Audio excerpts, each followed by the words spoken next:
Israel has remotely detonated a spying device in Lebanon's southern Adlun village, killing a member of the Lebanese resistance movement, Hezbollah.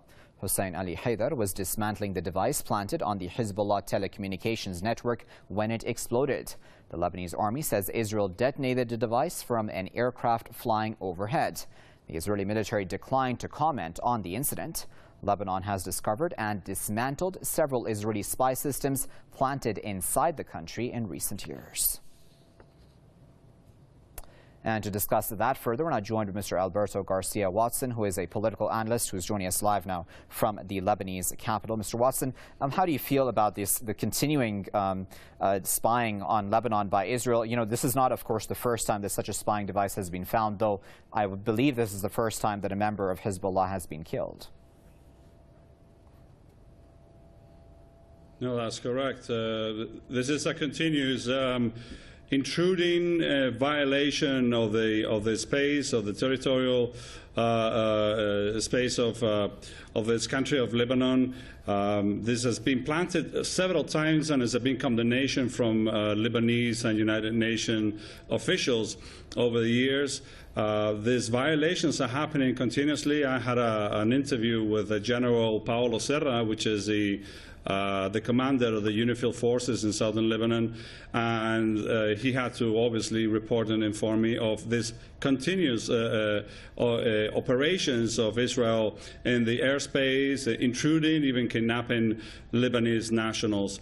This represents at this point a very, very serious violation of the territorial and a violation of the permanent, supposedly permanent truth, even though this country is actually in a state of war with Israel. But if we hear actually what the report of a colonel of the Israeli army gave yesterday to the Israeli Channel 2 in Israel, he actually declared that they're preparing a very important and violent war against Lebanon, even though this is not something new. I mean, just a couple of years ago, in 2002, Benjamin Netanyahu had already spoken with Ban Ki-moon about the possibility of attacks and bombings of certain homes in southern Lebanon, because supposedly they could be refuge for militants of Hezbollah that, like in the case of in Gaza with Hamas, they put in danger the national security of Israel. So this is actually the narrative of Israel. They have proven not to find and not to reach the objectives in Gaza.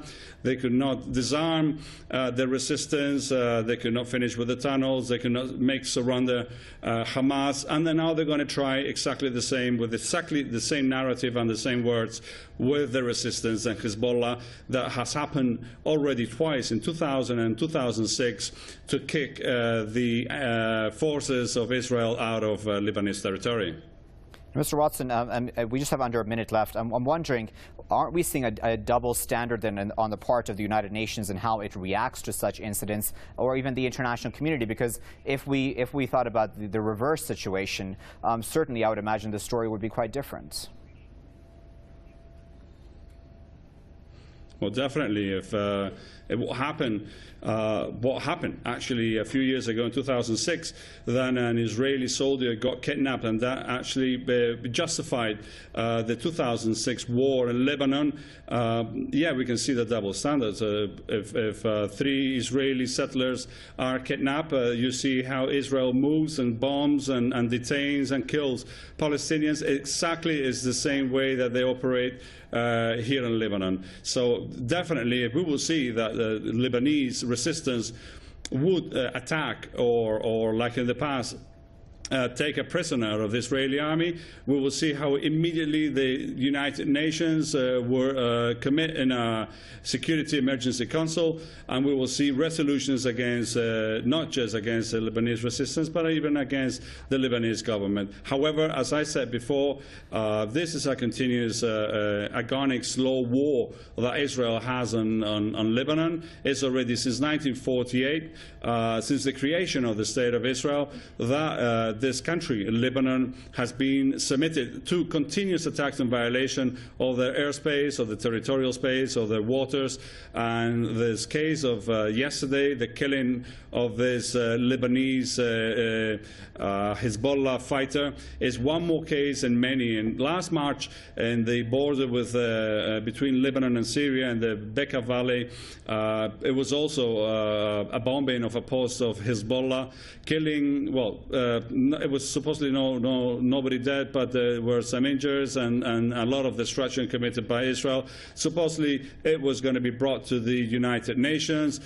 We hear nothing about it. It's no condemnation. It's no resolution against Israel. Israel is absolutely untouchable. You cannot touch Israel. They can do what they want. They can commit genocide if it's here, if it's in Gaza, if it's in any other country, and nobody moves a finger. Now, when an Israeli Jew is kidnapped or is killed or they suffer any sort of attack, we see that the whole world turns around and we remember again the Holocaust, and we remember again the big victims in this planet, which are the Jews, especially the Israeli Jews, who in an 85%, if not a 90%, approve the methods and the genocide committed just a few days ago in Gaza.